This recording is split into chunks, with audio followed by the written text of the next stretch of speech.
Allô, c'est Jean-René.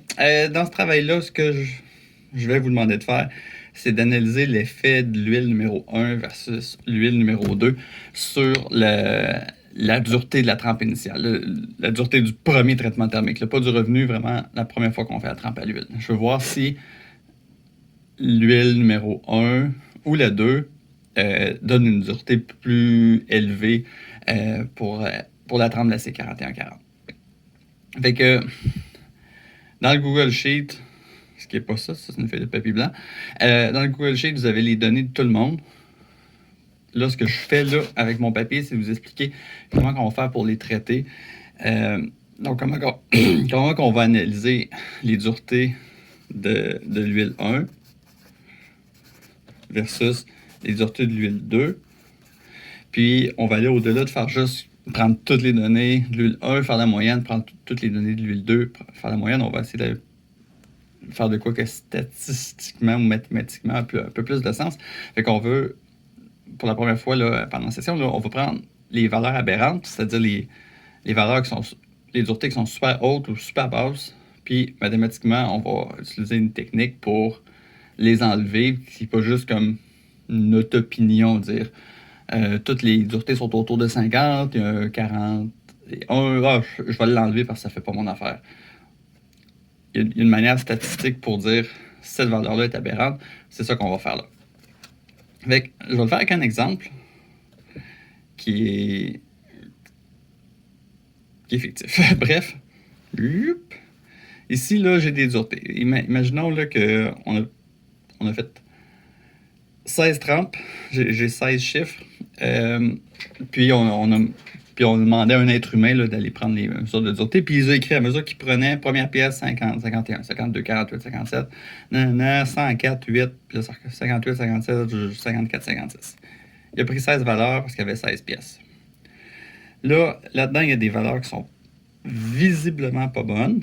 Le 104 a clairement pas rapport. Le 8 a clairement pas rapport. Si tu as un problème, c'était pas le bon métal, ou c'était une erreur humaine, ou c'était un prix de la machine de dureté, on ne sait pas. Ce que je sais par contre, c'est que je vais pas juste les enlever en disant bang, je l'enlève parce que ça fait pas mon affaire. On va utiliser les statistiques pour retirer un certain nombre de ces valeurs-là. Ce qu'il va falloir faire, première chose, non, avant la première chose, je vais vous expliquer un peu où est-ce qu'on s'en va. Tadam! Bon. Graphique un peu pour comme le labo 8. Vous avez la fréquence que chacune des duretés revient. Donc, oublions les deux aberrations. Normalement, si tout se passe normalement, je ne sais pas si j'ai le droit d'utiliser le mot normalement, je pense que normalement ça veut dire de quoi en stats, qui est pas. Si tout se passe comme prévu, autour de la moyenne, je devrais avoir une distribution plus élevée. Donc, admettons que la moyenne c'est 56, c'est pas exact, je l'ai pas calculé, mais c'est autour de ça. Autour de 56, je devrais avoir un plus grand nombre de fois que la valeur 56 devrait revenir beaucoup de fois. 55, 57 devrait revenir beaucoup de fois aussi. Puis plus que je m'éloigne de la moyenne, plus la fréquence de ces duretés-là devrait diminuer. C'est pour ça que ça fait une forme en cloche. Puis dans les extrémités, je vais avoir des valeurs aberrantes. Comme ici, j'ai mis mon 104 à droite, j'ai mis mon 8 à gauche. En fait, il serait un petit peu plus loin, là, mais c'est ça la place que j'avais sur ma feuille. Fait que, ce qu'on va faire, c'est qu'on va se dire, OK, ce qui est trop loin de la zone centrale là, de ma cloche, ça, on va les skipper. Peu importe que ce soit une valeur super aberrante comme 104, 108 ou que ce soit une valeur un peu plus borderline, on va avoir une manière de dire, OK, là, puis là, je coupe ce qui est à gauche et à droite, je l'enlève pour mon calcul final. Fait que là, à ce temps, on sait où est-ce qu'on s'en va. Maintenant, on va le faire. Ce qu'il faut faire, c'est prendre toutes nos valeurs, puis on va les classer en ordre croissant. Fait que le plus petit, c'est 8. Puis là, si la valeur revient plus qu'une fois, vous l'écrivez plus qu'une fois. Fait que, disons 8, le bord, 48. pas, je me trompe, je vais avoir l'air niaiseux, là. 50, 51, 52. 50, 51, 52. Tac, tac, tac. 52 une autre fois. Après ça, ça tombe à 54. Je vais mettre ça sur pause. Je reste de 56, 56. 57 deux fois. Ils sont déjà barrés. 58. 64. Puis 104. C'est arrangé un peu avec le gars des vues, là, mais j'ai 16 valeurs. Je voulais un chiffre qui se divisait par 4. Vous aurez le nombre de valeurs que vous aurez, là, mais pour mon explication, ça va être plus facile. Là, on va trouver le milieu. Fait que le milieu de 16 valeurs, c'est à 8. Fait que 1, 2, 3, 4, 5, 6, 7, 8.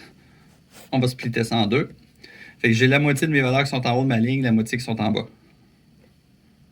Après ça, je vais leur séparer au quart pour avoir des quartiles. Fait que 1, 2, 3, 4, je sépare là. 1, 2, 3, 4, ça marche. 1, 2, 3, 4, je sépare ici, puis il m'en reste 4. Fait que ce que la règle pour enlever les valeurs aberrantes dit, c'est que ce qui est dans le... On va les nommer ces quartiles-là.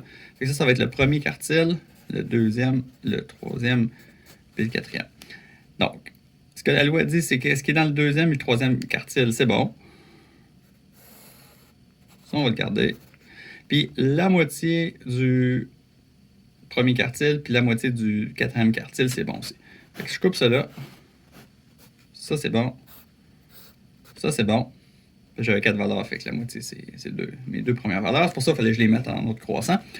Fait que 8 puis 48, bye-bye.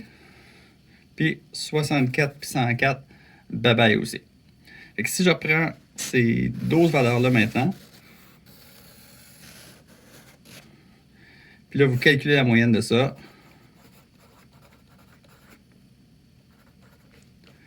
Je sorti la caméra.